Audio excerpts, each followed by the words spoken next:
Welcome back. OK, before we get my next guest out, Jamie, you've now got the lovely Sienna as your sous chef in there. What are you going to make for us this time? We're going to make a better version than ice cream. We're going to make semi-Fredo. OK, let's get my final guest out this evening. Ladies and gentlemen, for me, this was possibly the best moment on TV this year. You know, and I'd forgotten this bit was on, and I tuned in, and I saw Ellie win her first gold in the Paralympics, and it was just incredible. I think her performance, along with the rest of the whole Paralympic Team GB, was just made the year outstanding. To remind you, not that you need reminding, take a look at this. Women's 400 metres freestyle.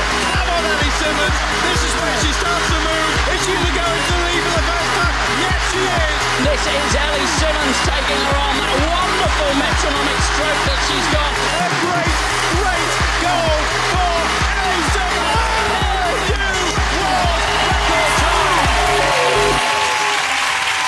Couldn't be happier. She's here. Will you please welcome Ellie Simmonds?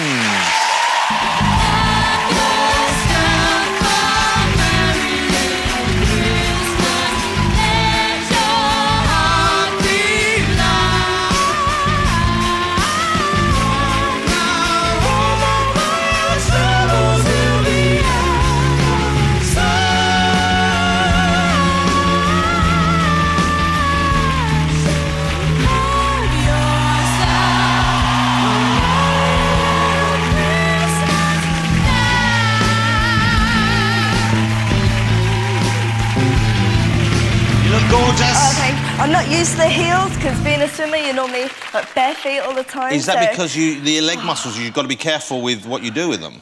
I don't know, I just don't wear them. OK. So I was like scared walking in. Hey, the 2 gold medals right there, and that was just 2 of the 4 medals you won this year. You won 2 gold, and it was a bronze and a silver as well? Yeah. This is incredible. Wow. And you won how many at Beijing at the last I got 2 golds. So 6, so 4 gold medals? Yeah. 6 altogether? Yeah. That's incredible. And just turned 18.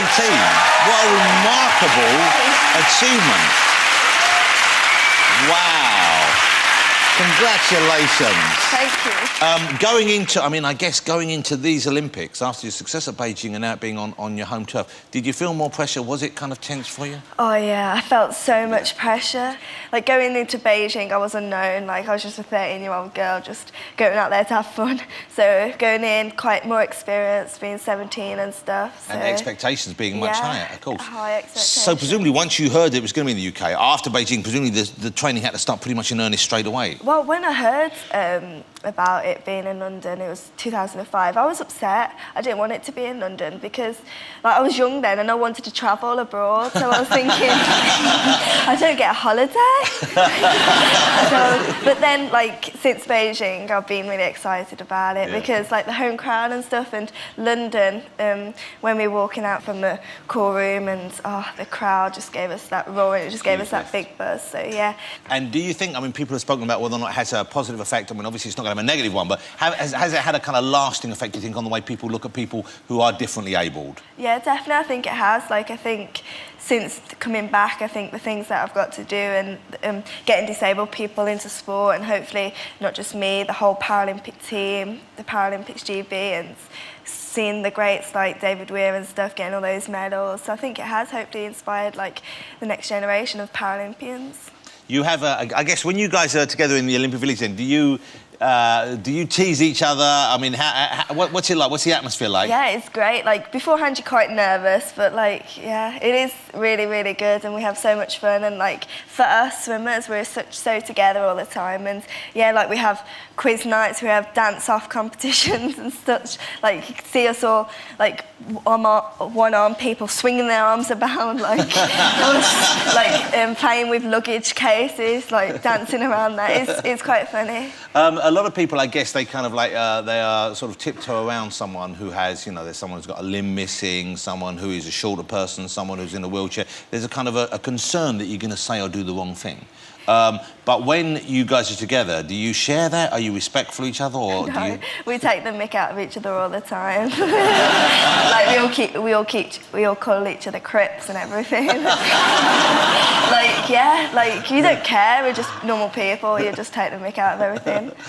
Which must be nice. It must be a relief knowing that you can do that. Yeah, I was grown into it, like, really. So I've been in the team from a very young age. So, yeah, it's just like that.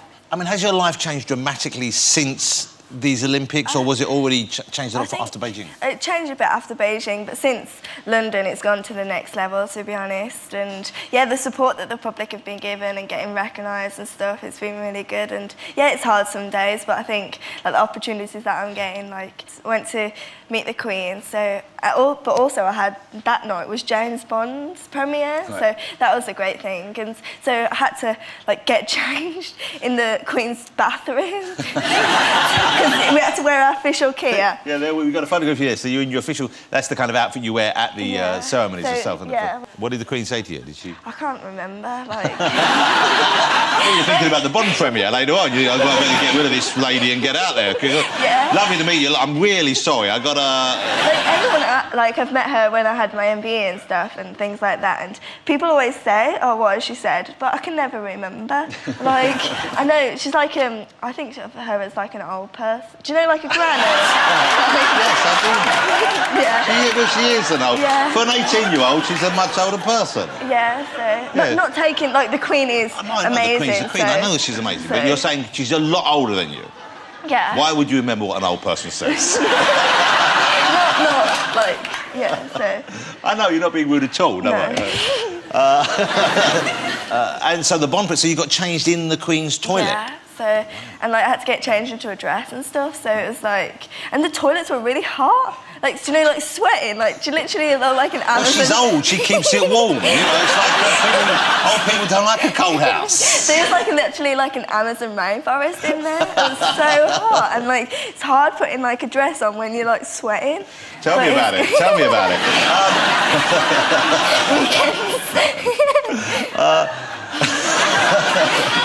Well, what a lovely year it's been for you, I imagine. Was there a sense of anti-climax after it, though? Because, I mean, I think, as Michael said again earlier, you know, for us, just as spectators, it was like, this was so great, what a great year it was, because we had the Jubilee, then we had the Olympics and the Paralympics, and there's a feeling of, like, a slightly deflated feeling.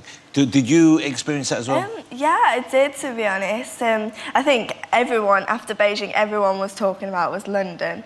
So it was just, like, everyone, you were getting really focused, getting really excited, and so then when it was over, it was a bit sad and a bit low, and I did feel, like, low, but then I had, like, loads of great things to look forward to, and getting back in the pool, and for me, I have World Championships next year, so... Yeah, that's in Canada, isn't it? Yeah, Canada, so I have to focus on that. So you're training now already, or beginning to train? Beginning.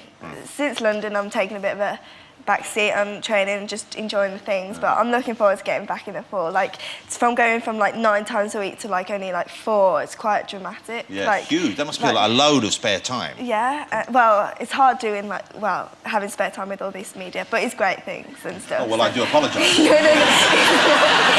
No, the opportunities that I'm having are incredible, so... OK, well, are you going to help us out with the cooking a bit? Oh, definitely, yeah. OK, before we do, will you join me in saying thank you to come on the show, but also her spectacular achievements this Sunday, which just made everyone feel so good. A credit to her country and a credit to just young people generally, I think. The fabulous Ellie Simmonds. Let's keep these safe and let's go on over. I'll look after them for you. I don't want to leave them there in case they go missing. I could put them on the tree. OK. Oh, no, I don't want to do that. So, Ellie, get up there. So, Jamie, I'm looking after these. You guys have met backstage already, then? Yeah, we have. We had a good old chinwag. OK, so what are you going to do for us now, Jamie? An Italian classic semi-freddo. We've already said it. We've got 4 egg yolks. We've got 4 egg whites. Pinch of salt helps it go stiff. Sienna, have a little whip up there, Tiger. OK. 50 grams of sugar and a little whip up there, my darling. Let's have a race. Let's see who can win the gold in whipping. Well, you've got to join in as well. No, over here. We have a pint of double cream. It is ice cream after all. So that, have a little whip up there, my friend. I have a Gurkha comes round and does this for me. A I don't do this Gurkha? myself. No. So then we've got some malted whiskey, malted drink, OK, and Maltesers. Girls, do we like Maltesers? Yeah. So we're going to do a little bit of Tom Thumb, open the packs, right? Can I have one of the band members over here with the feathers? Nice, strong lad. Jonathan, pull your finger out, darling. Now hold it tight. Hold it tight, and right nice and close, and give it a right good bashing. OK. Yeah. So, that's what I'm talking about. 4 heaped tablespoons of our malted drink. 4. Here we go. Then we want just enough of it. Keep bashing, big boy. Don't stop. It was scary. Don't listen to Ross. He don't know nothing. Okay. Then just enough malt whiskey to make it into like a syrupy texture. Go on, Ross. Here we go. Now, we're going to go in with the egg yolks and the vanilla. OK, darling, if you could fold that for me. Rossi, in you go. And then, Sienna, if you wouldn't mind getting rid of the packs and sprinkling Maltesers in there. Is it enough? Rossi, piss off. There you go. What? There you go. OK, so just stop there, Tiger. Stop. Right, now we go in, right, and we're going to have a little foldy. Right, in with this. Miller, in with the old... coming in. It looks nice. So, that's folding away, and then pour it into there, my darling. So now we put this in the freezer for 2-3 hours. You can do it weeks in advance. And then you take it out half an hour beforehand. So we're going to have a little bit of a scoop up. Look at that. Close up, Mr. Boomman. Look at that. Come on. It's got a bit of whiskey in there. You're 18. It's all right. Go on, Tiger.